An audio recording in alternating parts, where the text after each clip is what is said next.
Ladies and gentlemen, welcome to the on-time SoFi Weekly, or at least whatever you want to call this episode. There is not too much SoFi news, but I still wanted to get together with everyone. And so Roy, welcome.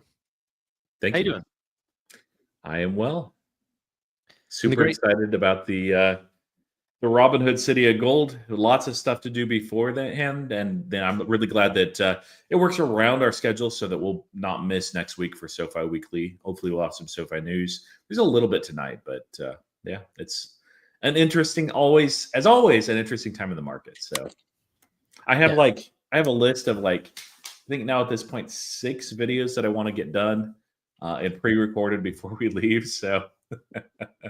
Well, there's so much going on. There really is. Just not for SoFi right now. Are you bringing any recording stuff to San Francisco? Yeah. We might do, a live stream or something there. We talked about that, so we'll see. I got a short flight compared to you guys, so there's no excuses for me. I'll even try to remember to bring my good mic. No, I'm excited, and it fits well into the schedule. I actually think we'll be able to do the Robinhood Weekly before we go. Yeah, which would be nice. My question for you is how big of a suitcase do you need to have to put Tevis inside of that? Do you fit in the under 50-pound luggage? I could pack you in the cargo. No. How long are you guys going for? 3 days. 2 nights, 3 days. It's pretty cool. Pretty cool. Yeah. It gives me some time to. Well, it's definitely not enough time for the length of the flight. I'm still going to be pretty jet lagged, but it's definitely a benefit than flying in and flying out same day like New York or something, which was just a 24-hour trip for you. Yeah. Yeah. I'm old. I can't do that anymore. That was a further flight too. Here from Houston to San Francisco, it's not too bad. So yeah, you did the same thing, right? You flew out same day. No, I stayed the night and went up with the MIT. So yeah. And we also have the great and powerful Tevis. How you doing, Tevis? I didn't actually intro you at the start. So I'm doing fine. I find it funny how you're so desperate to get into the Bootleg Weekly that now you're corrupting our other shows with Tesla and Nvidia talk. You're stealing content from us from Monday, Tanner. Go ahead and cover the SoFi news. I'll let you get into it. Start off with our first SoFi topic, Tevis. Oh, dude, I wasn't going to cover the Tesla or Nvidia news. Roy just carries my ass normally. So with a lack of, I would love to cover SoFi. And in fact, I've got a SoFi video coming out this weekend. So there's no abandonment here, but the company is more quiet than other businesses. So I like to cover what is in the news right now. And I got to be honest with you guys, my eyes are fully focused on GTC. It's incredible. Dude, I need to steal some content ideas from you guys because I need to make my one video of the week something SoFi related, and I don't know what to make it. That's going to be my Saturday task. Jerome Powell rate cuts, quantitative tightening, easing a bit. Department of Education stuff. Yeah. Sure you could get some good content there. I mean, that could have ramifications. I mean, I think it's unlikely that it goes that direction, but for all student loans to be privatized, that's massive for SoFi and very unlikely. So I found that clip that I sent you guys, the one that Chris responded to. Maybe we can play that on the show because that one was really interesting to me, but I don't know if you guys care about being demonetized or whether we can play it. But that's a piece of SoFi news that I could see myself talking about. And which one is that? It's the second out of the 2 links that I shared. Oh, let me see. So Chris responded, and I was going to respond, but basically Chris said everything that I wanted to say. And so, and it was 24 hours before I read it. And I think it's an interesting clip because now you're having people on the Doge committees talking about the internal affairs of a lot of these legacy government systems. I think we'll be fine to play this. You want me to play it? Yeah. And it's interesting to see when you think of it through the lens of Galileo's offerings. Go ahead, Tanner.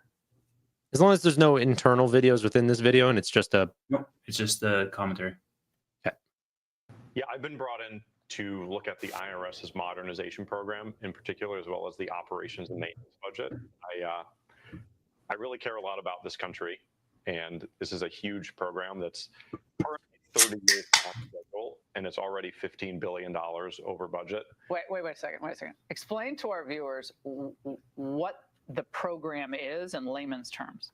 Yeah, so the goal is to take, the IRS has some pretty legacy infrastructure. It's actually very similar to what banks have been using. It's old mainframes running COBOL and assembly. And the challenge has been, how do we migrate that to a modern system? Virtually every bank has already done this, but we're still using a lot of those same systems. And typically in industry, this takes a few years, maybe a few $100 million. And we're now 35 years into this program. We've actually been, if you ask them now, it's 5 years away. And it's been 5 years away since 1990. It's supposed to be delivered in 1996, and it's still 5 years away. In your area of expertise that informs your ability to do this review is what? I'm a software developer by background, and I'm a CEO of a software technology company. So when you came into the department, the first thing you do is just get into the guts of the system and see how it operates? Yeah, really talk to the software developers, talk to the people on the ground and what they're seeing. I think one encouraging thing is we actually have quite a lot of software talent on the ground, the people writing code. We actually have quite a lot of good people. It is almost always the case that when I ask them what the correct answer is, how do we solve these problems, they're almost always right, which is good. They just haven't been in a position to be empowered to make those decisions. So I'm actually pretty optimistic that we can solve this. Yeah, that's great. Yeah, so a bunch of thoughts. I found it funny that she was like, what are your qualifications? He's like, I run a software company. But no, I think like for me, I picked up a couple of things. Even the thing at the end there that he was saying that the people on the ground are effective. It's the fact that they're bogged down by bureaucracy and middle managers and a lot of consultants and just people who think they're doing good, but they're actually doing more harm than they like, probably just adding tech debt on top of tech debt. I found it also really interesting because like Amazon is going to fire a bunch of middle managers and they're like, we want to have our people be closer to the actual like trenches essentially. And then the other piece of it is in the beginning, he was saying banks have already started this process of modernization, but the government is a massive laggard even when comparing them to the banks.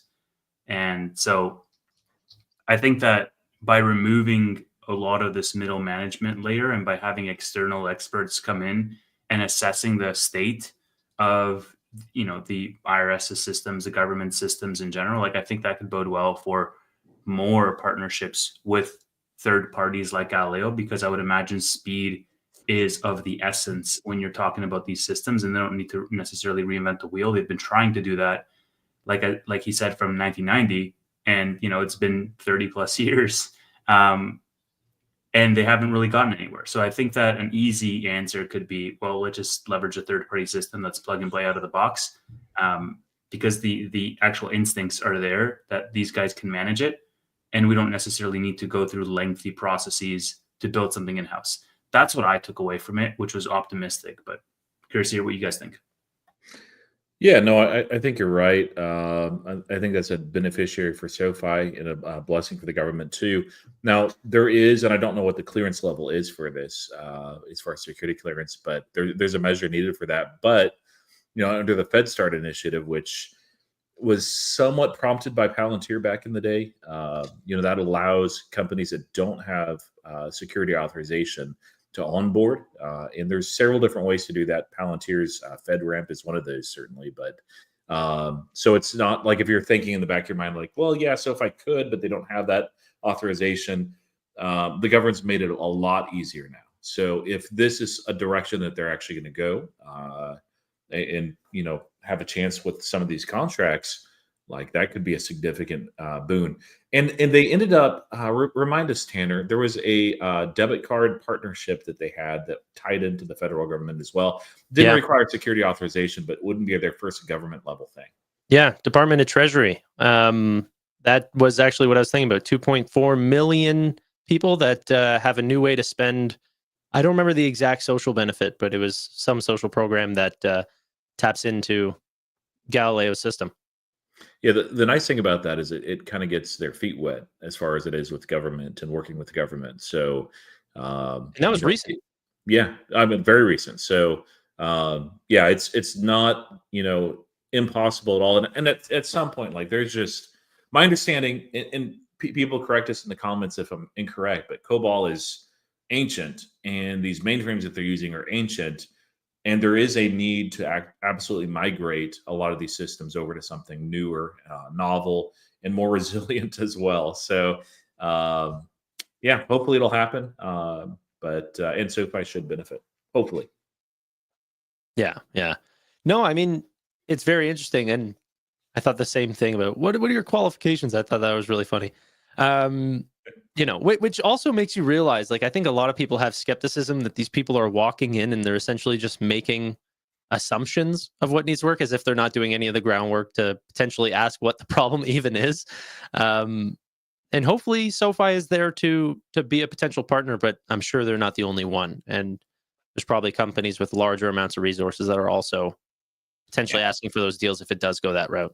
It's ironic, right? Because throughout this entire time prior to Doge was like, that's how it was operating.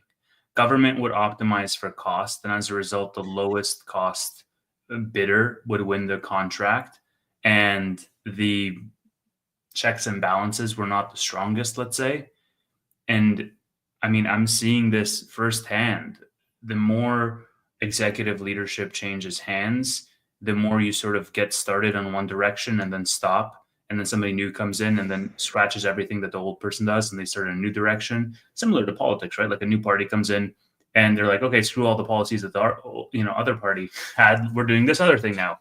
And so you have that over years and years and years, and you get two things. You get this like progress and efficiency internally grinding to a halt, number one.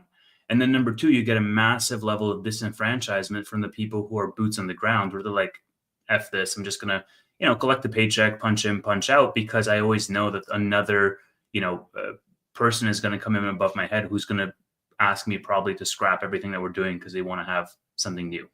And so you have a low level of trust. And I think he even said it there, like these people just haven't been empowered for very long to even impact the change that they know they can, have a positive impact on. Yeah, yeah.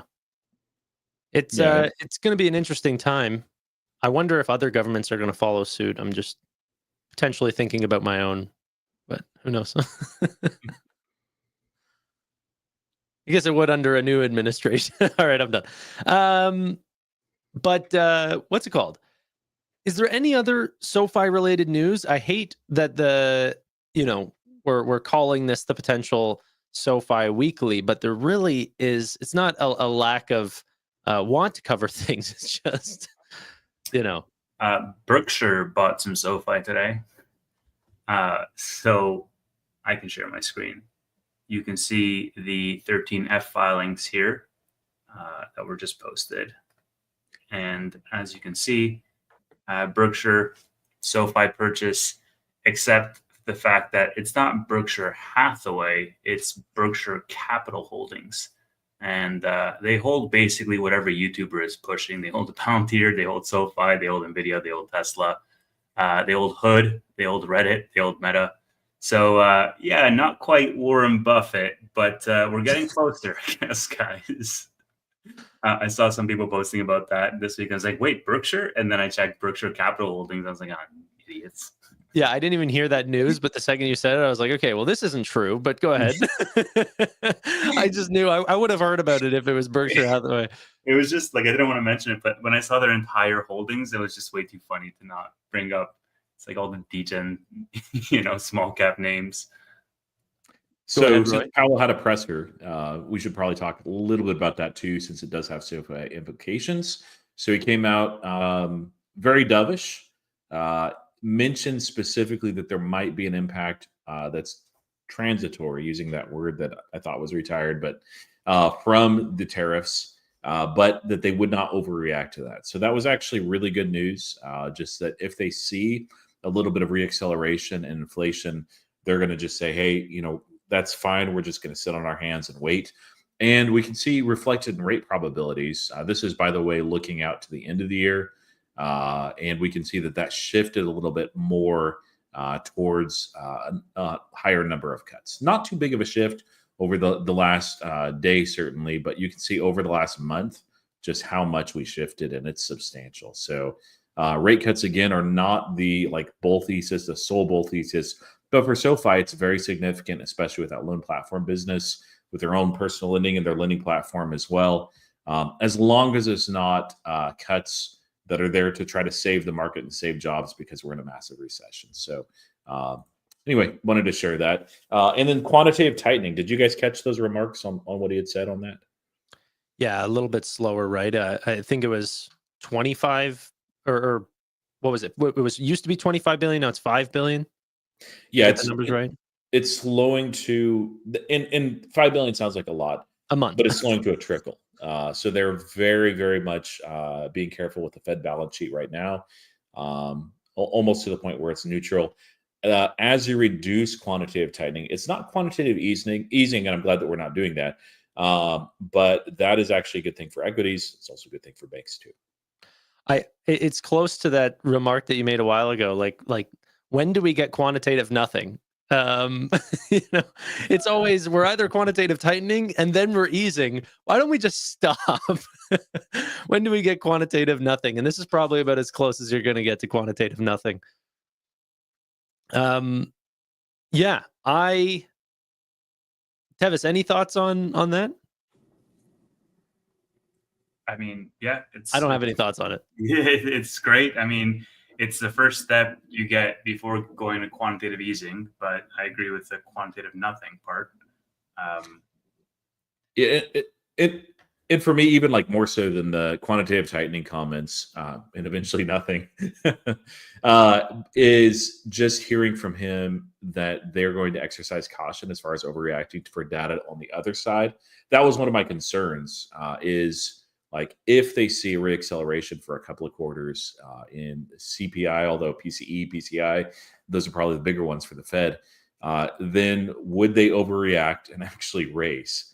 If they did that, yeah, that would nuke the market. So I was very relieved. It would especially nuke SoFi too. I was very relieved to hear that doesn't sound like it's even being considered, that they're well aware that this could cause those numbers to spike. They're not going to overreact. So that was really, really a key piece, I think, not just for SoFi, but for everything in the market. It's going to be really interesting because I was watching this interview with Stanley Druckenmiller, and the interview was conducted before November, before Trump essentially won the presidency, and that news was announced. But it's super spooky how prescient he was with regards to what happens after the election. He's like, well, if Trump wins in November, I could see tariffs being inflationary. I could see the market taking a pullback. I could see that. And he just basically called it. And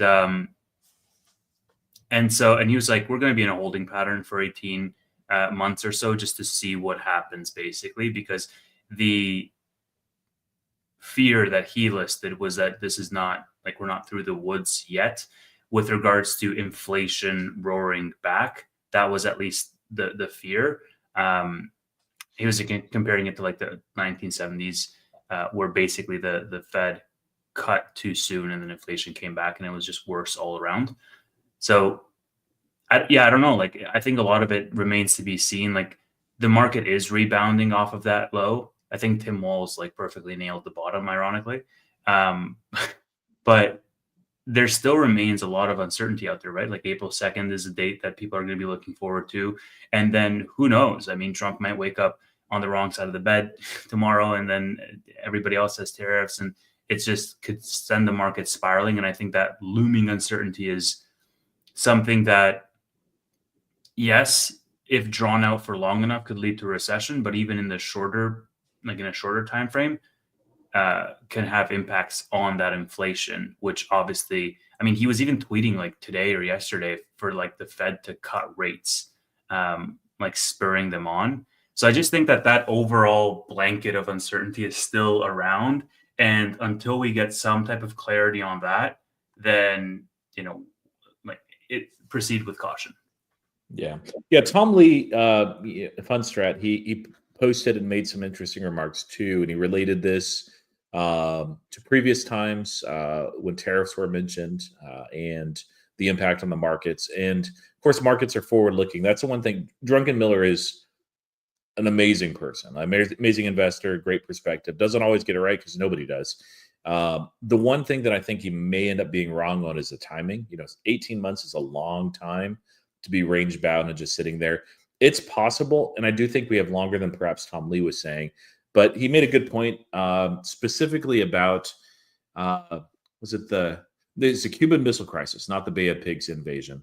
And so that was a series, I believe, over 9 days, where if things went poorly, you have nuclear holocaust. So high stakes, but the market bottomed and began to rebound a couple days before the event actually was resolved. So here with tariffs, like April 2nd is coming up, and Lee's prediction was like, hey, it's probably going to bottom if it hasn't already before that event. But anything could really happen at this point. I do think that the market does struggle with uncertainty. So if we get a lot of certainty from that date, as far as some negotiation, reciprocal tariffs and all that stuff, there's a lot of upside to the market left. I mean, I think we'll go and hit all-time highs. But yeah, if we hit that full effect of the tariffs and they're real and they stick around for a while, we could go down a lot more too. So I know there's a lot of people that are just kind of sick of it, the up and down. But Tevis, you know what kind of market this is? Option seller's dream. Yeah, I mean, I was saying that to a friend earlier, because I got assigned some hymns today, and I have some more hymns to get assigned in a couple of weeks. And I was saying to a friend of mine, I was like, oh man, like I was sad about being assigned all these things at like super low prices last week. And now we're rebounding. I'm like, I'm really happy about being assigned at super low prices because it's just, I think that if the rally continues for even another week, then I can unload a bunch of my positions through covered calls and I'll just let them go and just build a bigger cash pile just in case we have further downside. And, if we have further downside without, like, if Monday opens red and it continues 5 days straight red, then I'm just going to gobble up some more shares of HIMS. I did buy, in addition to being assigned HIMS today, I did buy stuff. I bought a bunch of TSLL today, and I bought leaps on TSLL, and I bought leaps on HIMS because I think we're going to rebound in the short term, but I'm not planning to hold those for that long. Tevis' motto: "Scared money don't make money." Yeah, seriously. But yeah, like leaps on TSLL is like it's already leveraged, bro. Yeah, I bought about $9,000 worth of leaps on TSLL. It's like leaps hilarious, on Q. It's like what? It's triple leveraged already. Yeah, man. Yeah. You know what? I think you guys talked about this on one of your bootlegs or whatever, but I'm curious your take on the Robinhood events contracts thing, because I'm sure you would love that product. Yeah, being built right into your brokerage. Somebody commented on it, and I was like, bro, I'd be gambling on that shit every day. Yeah. What I love about Robinhood is whenever they push out new products, it's like, what is the adoption rate of this? I'm already seeing on X, people are posting their screenshots about which team's going to win, or Fed funds rate decisions. So I'm pretty excited about how that's going to go. Yeah, it's why I'm neutral. I'm like, not to reiterate the whole discussion, but I don't particularly love it taking away from Robinhood trying to, in a lot of people's eyes, like say, hey, we're a serious platform, because they absolutely are. This doesn't actually take away from it. I'd rather Robinhood does something like this than somebody else, just because they're reputable and somebody's not going to break your legs if you get the bet wrong. The house, the Robinhood, they're not a casino, because a casino, they only win if you lose. Here, they make money whether you win or lose. Like, it's great. But yeah, I'm more neutral. But like this is, I think I was already thinking like, hey, this could be pretty meaningful as far as revenue over the course of a whole year, especially as they build this out. And I think as March Madness goes on, like we're going to see those bets just increase as far as in volume. But it's maybe even a little bit better than I expected. So, but yeah, it does seem like a product that was built for Tevis. Clearly not, Vlad, because it's not available in my country. But they threw Tanner a bone there too. I don't know if you saw this, Tevis. They allow you to bet on Fed's fund rate in May. So Tanner was like, "Oh, it'd be nice if we had this too." It's like they got men's and women's bracket, and then they're like, "Okay, for Tanner, Fed's fund rate in May." Oh, neither men's nor women's. Congrats, Tanner. Yeah, I've been living under a rock this entire week, man. I haven't had the chance to look at any news, except for the Tesla news, which I did see. But I have nothing on Nvidia, so that's going to be fresh to me. I didn't see anything there. I was muted. I was going to say they have men's and women's, and then for the robots of the world, they had my products. But no, it was exciting. Now, sorry, for Tesla, you were saying? The all hands last night or Yeah. tonight. Yeah, last night. Yeah. Elon giving out stock tips. That's weird. I know he said things like that before, but like we've seen him say that. We've seen the Commerce Secretary say that. We've seen commentators say that. And it's just like, say what exactly? Basically, don't sell Tesla stock. Did you see the U.S. Commerce Secretary basically say, give financial advice? He said buy it. Lightning just said buy it. Okay, here, I've got it right here. 30-second clip from Fox News. And I won't say I've got a strong opinion on this, but let me know if you cannot hear this. I cannot hear it. Still cannot. Still can't. No, you're potentially sharing your window or something, and not sharing just the. There's a little tick the tab. Just the tab. Yeah, just the tab. There's a okay, and share audio as well. Okay. Buy to build the next generation technology. I think if you want to learn something on this show tonight, buy Tesla. It's unbelievable that this guy's stock is this cheap. It'll never be this cheap again. When people understand the things he's building, the robots he's building, the technology he's building, people are going to be dreaming of today and Jesse Waters and thinking, gosh, I should have bought Elon Musk's stock. I mean, who wouldn't invest in Elon Musk? You got to be kidding. All right, so you're calling. So, what do you think? I just find it really it feels like a skit because the next clip over is like literally Tesla's on fire and burning, and he's like, "Who wouldn't buy this guy's stock?" It's just, I don't know, man. It's weird. Weird. That is to say it's never going to be cheaper. I mean, you can't say that. No, you cannot say that. We're all Tesla bulls. We're all Tesla shareholders.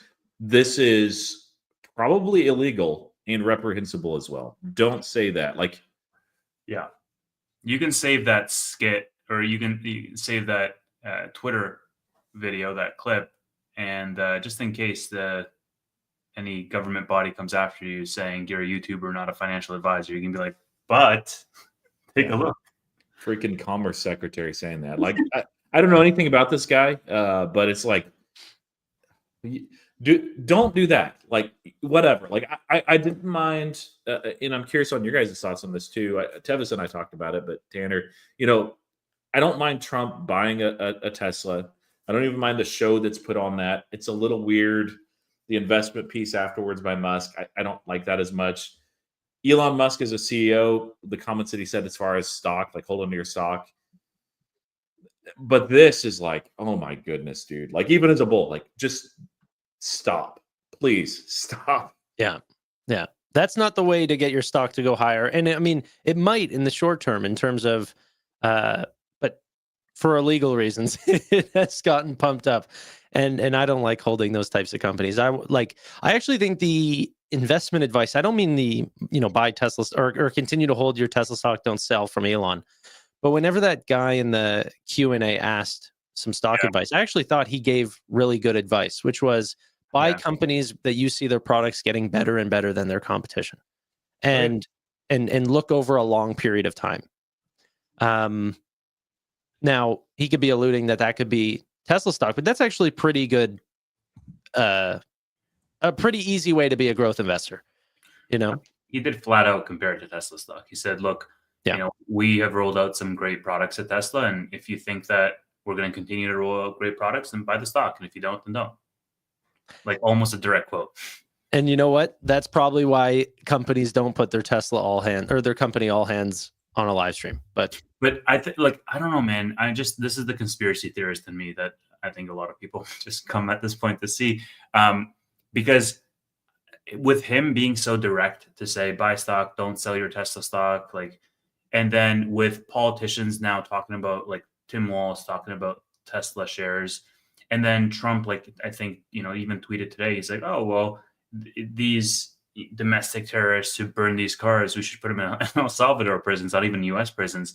And then Lutnick and all of this stuff happening just makes me, hyper fixate a little bit on why are they focusing so heavily on the stock price? And the easy answer is to say, well, it's fallen. But then to think that Tesla just randomly had an all hands where they're talking about how bright the future is. And I'm like, what is going on here? Is there any commitments that, there's a covenant where the stock can't fall under a certain price, or I don't know, man. I just it's weirdly hyper fixated on the stock. And normally we've seen drawdowns in Tesla of 40-50%, and it's been all good. And Elon has just tweeted a little bit less and focused a little bit more on Tesla. But by him, and even in the Q4 earnings call, he was talking about I think this could be the most valuable company in the world. And then yesterday he was like, I think Optimus can be the most valuable product, 10x higher than the second most valuable product in the world. Crazy, ridiculous statements. And he might really see that. But I just think that when you put these two commentaries together, that's what makes me a little bit nervous around what is going on behind the scenes that you feel the need to prop this up to some degree. I don't know if you guys saw, and I'd love your guys' comment, but Dan Ives went on CNBC and he had a really good clip around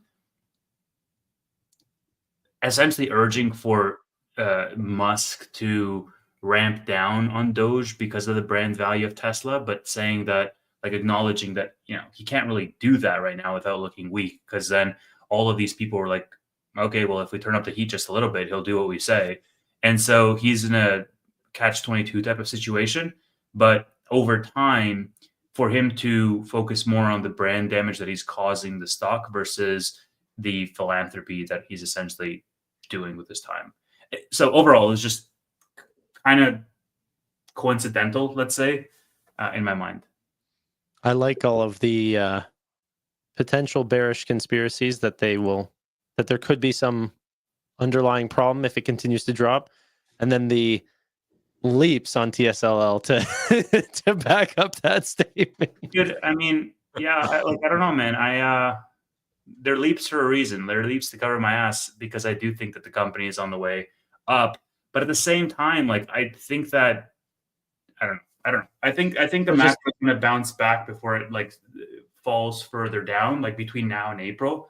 And I think that Tesla can really, see a lift because it's been oversold.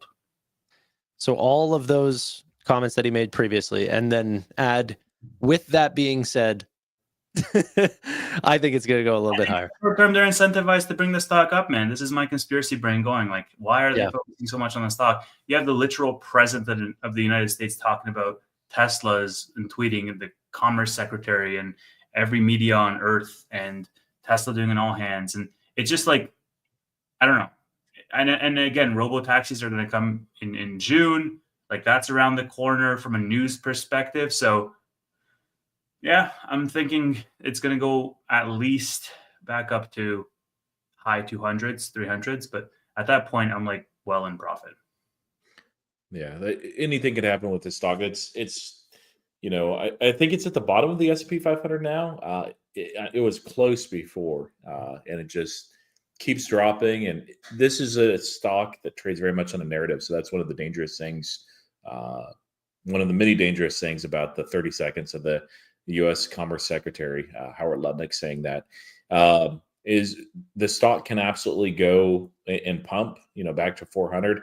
I don't expect that anytime soon, but it can. It could fall down to like 100, 150, probably not 100. That would be tough, but there could be a lot more downside too. I ended up selling some temporarily of Tesla, just ran out some trades that I needed money for right then in my tax advantage account. And I thought I was going to rebuy those, pretty quickly. And I'm like, I'm just sitting on my hands at this point. So, I bought more Nvidia. I'd rather be in that. Honestly, it just feels like easier money. But the optimist comment, like it was, I think he's right. That this is going to be the most massive product ever. Like whoever wins, I think there's going to be a winner take most. There will be other models as well too, but they really do have.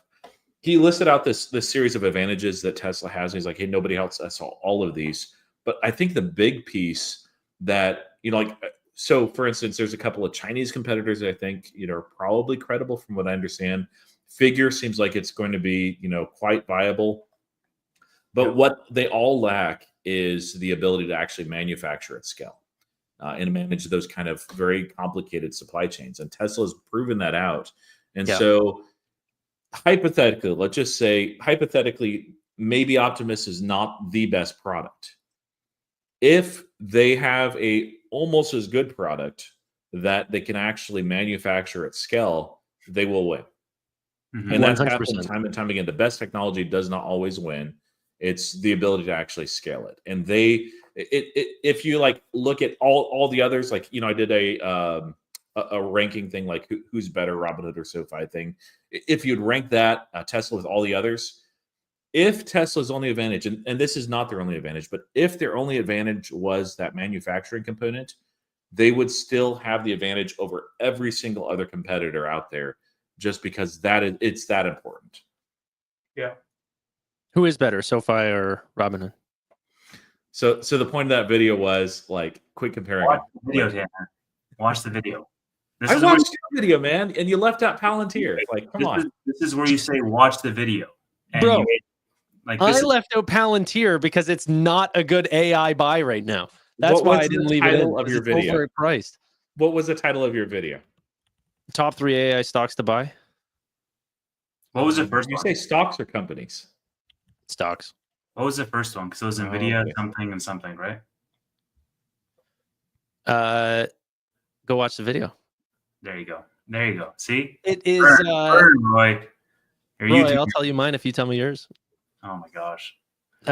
Mine's Google, Amazon, and Nvidia. Google was your first one? They're not in order. Well, I mean, they are in order in my head, but well, in the literal thumbnail, it was like Nvidia second, Amazon third, and I guess Google first now. Yeah, no, it's just a thumbnail. Oh. Yeah. No, I see stocks. I was thinking companies. Companies would be like Palantir needs to be on that list, but if you're just looking at the stocks, I would still, if you're looking long term, like Palantir. Come on now.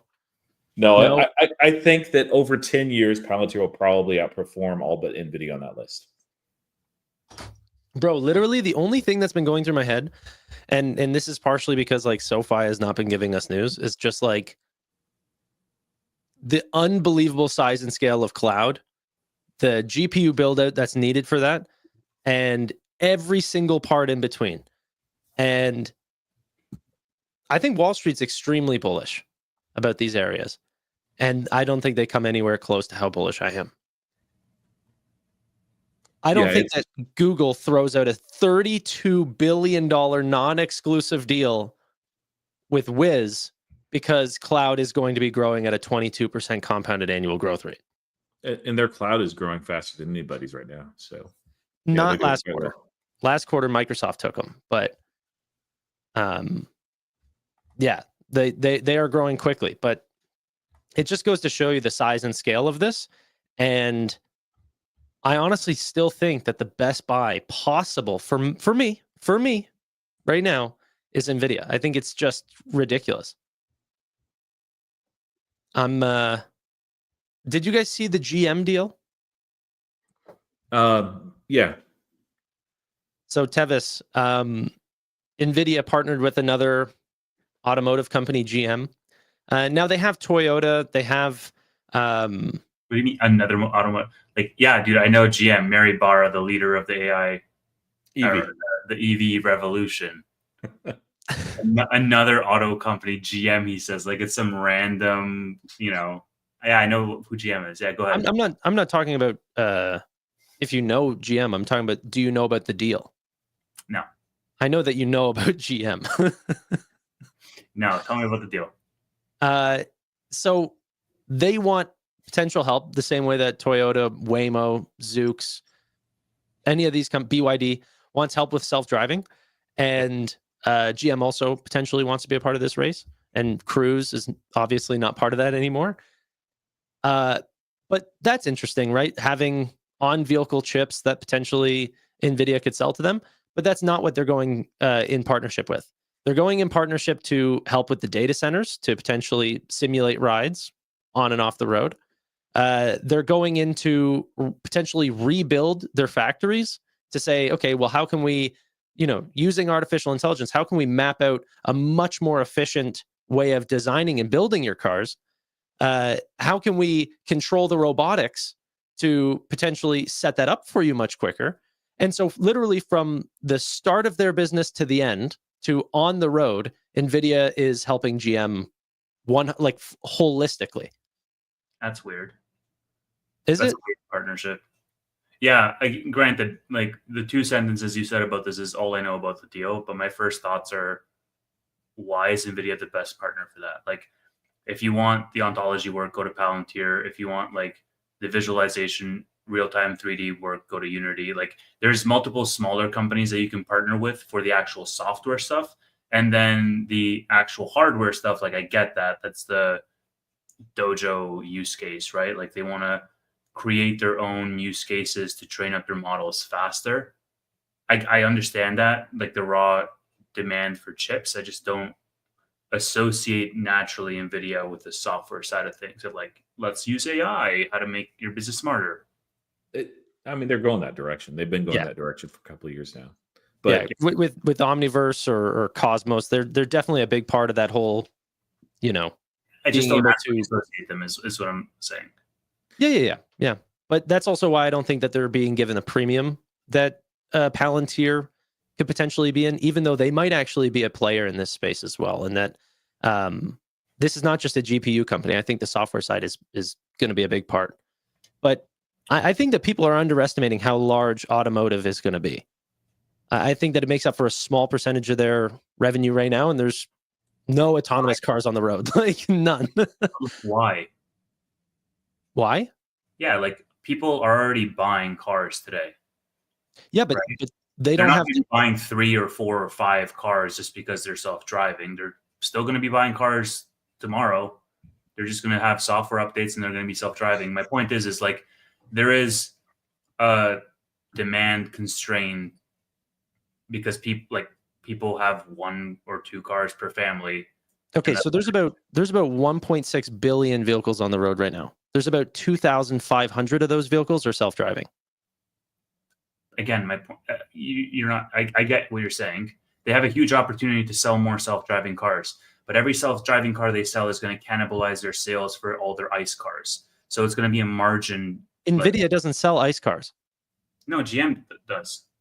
Yeah, but there's going to be a part where the regular vehicles, which I don't know if it's necessarily AV or ICE, but non-autonomous versus autonomous, that if they don't sell it, that's going to cannibalize them. This is like the Apple problem with the iPod. If they don't make a phone, they might not get any sales because the direction is, autonomous vehicles. So they have to compete or else they die. And with that comes a lot more hardware in terms of chips on board the vehicles, but then it also requires data centers on the other side to potentially train your fleet. Yeah, I think I misunderstood you, because what you mean, and what I think you mean, is a huge opportunity for Nvidia with regards to automotive, but not I don't care about GM at all. Yeah, that's what I'm saying. Like, there's no, like, I don't understand what the huge opportunity is for autos, because they get a lower margin on EVs in general, and Don't like care they're about doing it to survive, not necessarily to like thrive. I'm talking about Nvidia. I'm saying they are going on all fronts. The market is pricing them as if data center is going to die over the next 2 years. They not die, but flatten out. Yeah. That is not what Jensen sees at all. He sees $1 trillion in CapEx spend. On that, throw up David Benishay's comment on NVIDIA from 10:07. He had said that he actually went to GTC, and I thought it was really interesting what he shared there. 10:07? Mhm. You're saving... you're bookmarking here. Here, hold on. Yeah, no, I love that comment. And it's one of those things where like we can view and see like the main stage stuff, but like when you actually go to these conferences, it really gives you a feel for what people actually think. So he says, I really underestimated Micron, Vertiv, and Nebius. Infrastructure is going to expand rapidly the next decade. Every company I talked to said demand is huge.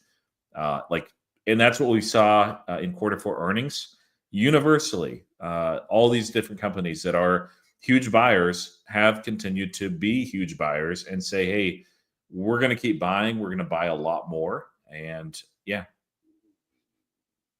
Databricks is actually partnered with Palantir. That was one of those. They had 17 new clients that they announced for their AAP thing. It's like, and even competitors. It's like, well, kind of competitors. So not exactly, but it's just like, it's a good time to be in AI names. Like, honestly, NVIDIA, though, is just easy money. Not financial advice or anything, but that's what it feels like to me. And it makes it like on Monday, I have some money that's being freed up from cash secured puts that weren't filled on Robinhood, actually. And I'm going to use a chunk of that money for just buying straight NVIDIA stock. And I think people saw some of the networking stuff that they put out, and I don't know. I think it's so important that they're getting into optics now. They're not the only player. There's other companies that do this as well. But the fact that NVIDIA is closing that gap means that companies like XAI, that Elon wanted to buy 100,000 GPUs, they scaled that up to 200,000 GPUs in this super cluster, and they said, oh well, we want 1 million one day. We want 1 million very like soon or whatever.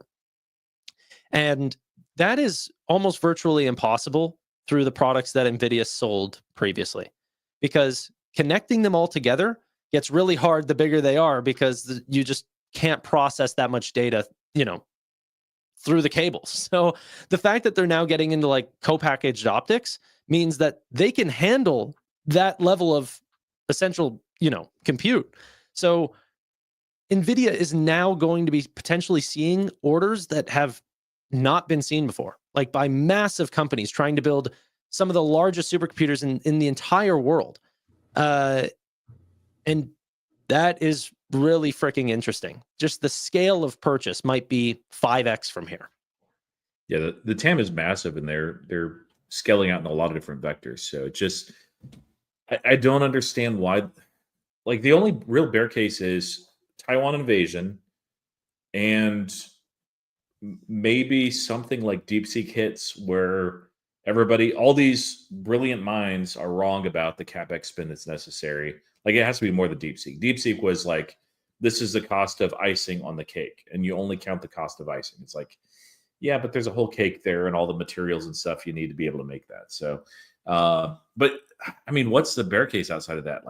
Like you said, they're expecting and projecting, not NVIDIA, but some that are not optimistic on NVIDIA are like, hey, CapEx is just going to level off after 2 years. And literally no one is saying that. And I can't figure out, other than just a couple of exceptions, why all these massive companies, Larry Ellison as well, we could throw Oracle in there, are all saying the exact same thing. And it's not just because they have a product to sell or they're worried about their job and justifying like this CapEx spend. It's like, no, it would actually be more bullish if the CEO was like, hey guys, we're going to actually lower our CapEx spend. And so as a result, we're going to have a lot more cash to play with than we expected over the next couple of years. But they're not saying that.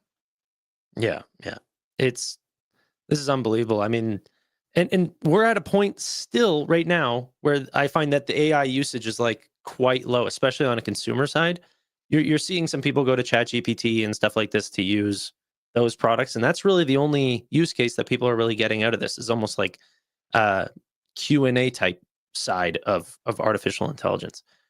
Whenever we start looking at, like, Amit put out a great post right now. He was looking at apartments. He needed to cancel his booking, called up, AI voice came on. Hey, what do you need help with? He's like, I need to cancel this thing. I'm at this point. And they're like, yeah, sure, it's canceled. That is going to be all customer service. All, you're talking potentially 1,000x on the customer service side for where artificial intelligence is going to go.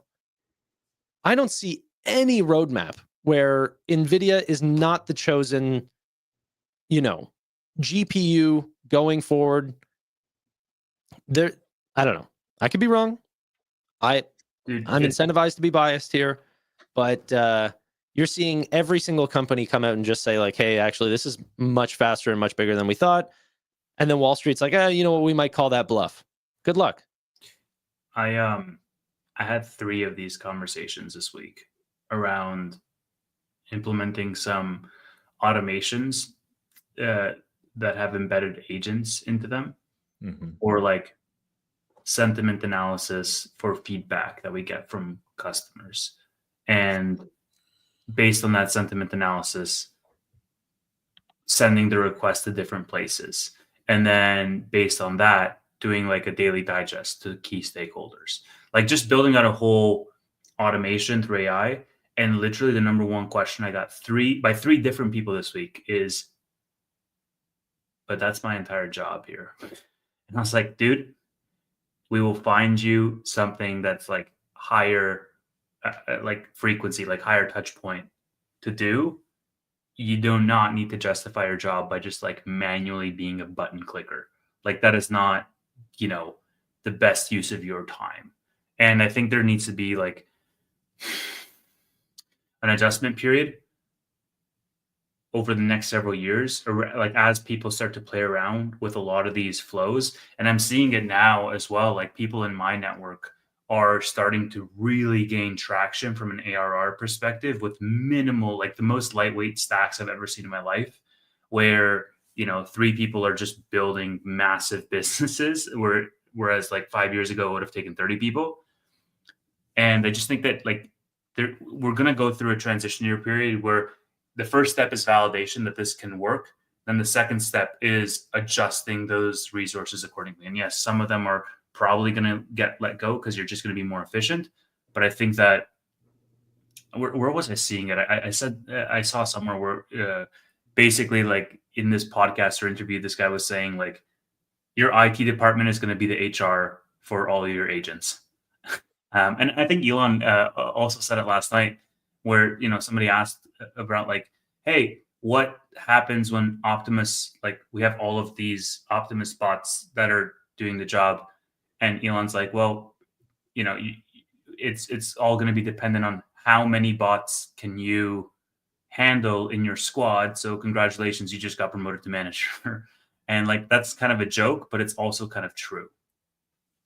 Yeah, so I previously my job that I worked for several years at was one of those major universities, and I trained up towards the end. My whole role was just training people that were onboarding, that were on chat, text duty, emails, all that stuff.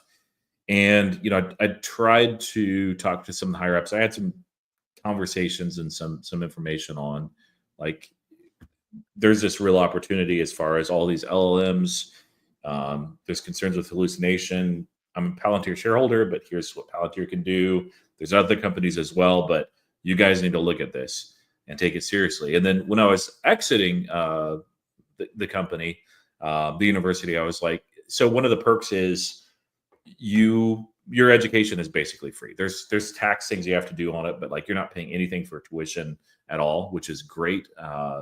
And the craziest thing is a lot of the people that were working there, they weren't serious about their education. And one of the meetings at the end, when I was basically saying goodbye, I'm like, guys, AI is real and it's coming for your jobs. Now I said it nicely, more nicely than that. And I was like, hey, it's not like next year or anything, but you need to take your education seriously, figure out what you want to do long term, because this is not going to last. Now, there will always be an element of like the white glove touch type of product where those that are wealthy or have connections are more important to a company. They'll have that level of access to a human. There's always going to be also humans in the loop, but it's basically like, instead of me overseeing, a bunch of people that were involved in training, that wasn't my role, but like hypothetically, we had that where you have a mid-level boss that's over like 13, 14 people. Well, now a person will come in there, just a regular person, and they'll be in charge of a bunch of AI agents instead. And that's going to hit every single industry out there. It's awesome for us as users and consumers. It's scary if you're in that kind of line of work. And if you are, man, figure out, get a side hustle going, figure out what you want to do long-term, get your education, whatever that is. Be like Tevis, if you get rich and good looking and famous, like, you just got it made. But you know what? I honestly think a lot of the front end business stuff is going to stay very similar. I think human relations is a really important part. People want a human touch. Oh yeah. There's a lot of back end stuff, and I'm sorry, but a lot of it is actually coding that no one cares about the human touch there. In fact, it probably is the one aspect that is sort of getting in the way. And so I think a lot of the back end stuff, especially the manual processing, is going to be overcharged with automation. But it's insane, Tanner. Like, I don't know if you truly understand the sheer level of inefficiency once you've been around the block a couple of times and look at these companies, and even companies that externally seem like very sexy, high growing, top 50, top 100 fastest growing company. Like, it's just rife with inefficiency internally. And honestly, I get brought into these companies, and the first place I look to cut manual processes, because I think that's where a lot of unlocks are. And it's a silent killer. Like, people don't realize it because it's 15 minutes for everybody's time 3 times a week. And you just do that. And you're like, well, have you ever done the math on how much that costs us? Because you multiply that by 5 people and you multiply that by 3 times a week. And you're like, holy crap, we're spending thousands of dollars a week on this. And nobody really notices it because it's just, 15 minutes. And this is just how we do things. And like, I'm having people with 6-figure salaries who spend like 20% of their week updating manual Google Sheets. And I'm like, dude, how stupid is this? Like, I can just set up a Zapier integration and it's done for you. And so like, there's a lot of time that people are going to get back as these things get better and better and encompass more use cases.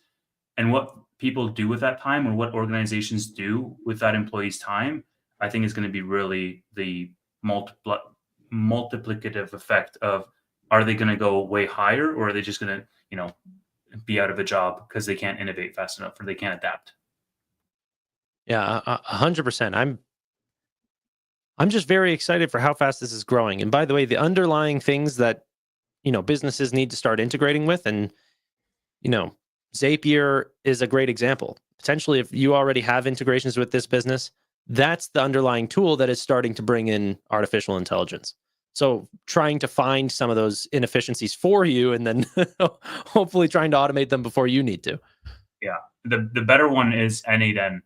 That's like Zapier plus AI, because you have AI agents that you can build into your process automation workflow, and you can use them for different use cases. And then you can link up like an army of agents together that talk to each other. And then you can link them up to your database so that they can consult your tables. And it's insane, dude. The things that you can do. I've just been messing around with it, and it's like Zapier on steroids, basically. So N8N, like the letter, the number, the letter. Check it out. Are they publicly traded?